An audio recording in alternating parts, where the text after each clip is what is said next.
వాటిల్లు. సుడిగాలిలా ప్రచారం చేస్తున్న స్వతంత్ర అభ్యర్థి మీసాల గీత.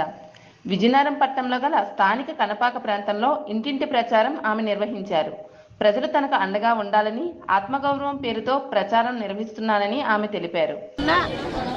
మరి నేను మీ అందరి సహకారంతో ఈ విజయనగరం పట్టణ ప్రజలకి అలాగే నియోజకవర్గ ప్రజలకి సేవ చేస్తున్నాను కాబట్టి మరి మీ అందరి సహకారాన్ని ఇప్పుడు కూడా అర్థిస్తున్నాను. ఈరోజు నేను పోటీ చేస్తున్నానంటే అది నా స్వార్థంతో కాదు, మనందరి ఆత్మగౌరవాన్ని నిలబెట్టుకోవడానికి కోసం అని చెప్పి ఈరోజు పోటీ చేయడం జరుగుతుంది. కాబట్టి ఇందులో నేను నా వ్యాపారాలు కాపాడుకోవడానికి కానీ ట్రస్ట్ బోర్డు ఆస్తులు కాపాడుకోవడానికి కానీ నేను పోటీ చేయటం లేదు.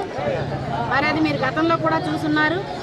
ఎప్పుడు కూడా ఏది అవినీతి చేయకుండా సర్వీస్ చేయాలనే ఉద్దేశంతో మా నాన్నగారు గురం సాధురావు గారు ఏదైతే మమ్మల్ని ముందుకు నడిపించారో ఆ విధంగానే చేసుకుని వస్తున్నామనే విషయాన్ని మరి మీ అందరికీ తెలిసిన విషయాన్నే మరొకసారి గుర్తు చేస్తూ నన్ను ఓట్లు వేసి గెలిపించిన తర్వాత నేను ఎమ్మెల్యేగా గెలిచి ఏదైతే మరి ప్రభుత్వాల నుంచి రావాల్సిన వాటిల్లో నియోజకవర్గాన్ని ముందుకు తీసుకెళ్లడంలో కానీ అలాగే మరి ఇప్పుడు చెప్తున్నటువంటి పెన్షన్లు 4,000 రూపాయలు కానీ నిరుద్యోగ పెన్షన్లు నిరుద్యోగ వృత్తి కానీ అలాగే మరి వికలాంగుల పెన్షన్లు 6,000 రూపాయలు కానీ మరి మహిళలకి నెలకి 1,500 రూపాయలు 40 సంవత్సరాలు దాటిన వాళ్ళకి కానీ అలాగే మరి విద్యార్థులకు కానీ ఉద్యోగార్థులకు కానీ అలాగే ఉద్యోగస్తులు వ్యాపారస్తులు ఈ వర్గం ఆ వర్గం అని లేకుండా ఎవరైతే కులమతాలకు అతీతంగా పేద బడుగు బలహీన వర్గాల వారు ఉన్నారో వారందరికీ కూడా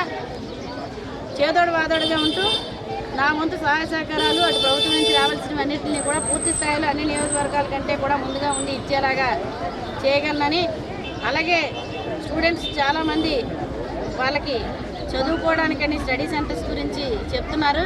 తప్పనిసరిగా స్టడీ సెంటర్స్లోని ఫీజులు వాళ్ళకి అందుబాటులో ఉండే విధంగా చేయడంలో కానీ ప్రభుత్వం నుంచి స్టడీ సెంటర్స్ ఏర్పాటు చేసేలాగా చూడగలగడంలో కానీ అలాగే మన కాన్స్టిట్యున్సీలో ఏవైతే ఆయా ఏరియాల్లో ప్రజలకి ఉండేటటువంటి ఇబ్బందులు ఉంటాయో వాటన్నిటినీ కూడా పూర్తిగా తీర్చగలగడానికి చిత్తశుద్ధితో కృషి చేయగలనని అందరికీ సందర్భంగా తెలియజేస్తూ మరొకసారి మీ అందరికీ కూడా విన్నవించుకుంటున్నాను. రాజు క్లాసు గుర్తు మంది 10వ నెంబర్ సంఖ్య మీ అందరి ఓట్లు కూడా రాజు క్లాసు గుర్తు మీద వేయించి నన్ను అత్యధిక మెజారిటీతో గెలిపించి మళ్ళీ అసెంబ్లీలో అడుగుపెట్టి మన విజయనగరం ప్రజలు సేవ చేసే అదృష్టాన్ని కల్పించాలని ప్రతి ఒక్కరిని కూడా పేరు పేరున కోరుకుంటూ అందరికీ కూడా మనస్ఫూర్తిగా ధన్యవాదాలు తెలియజేసుకుంటున్నాను.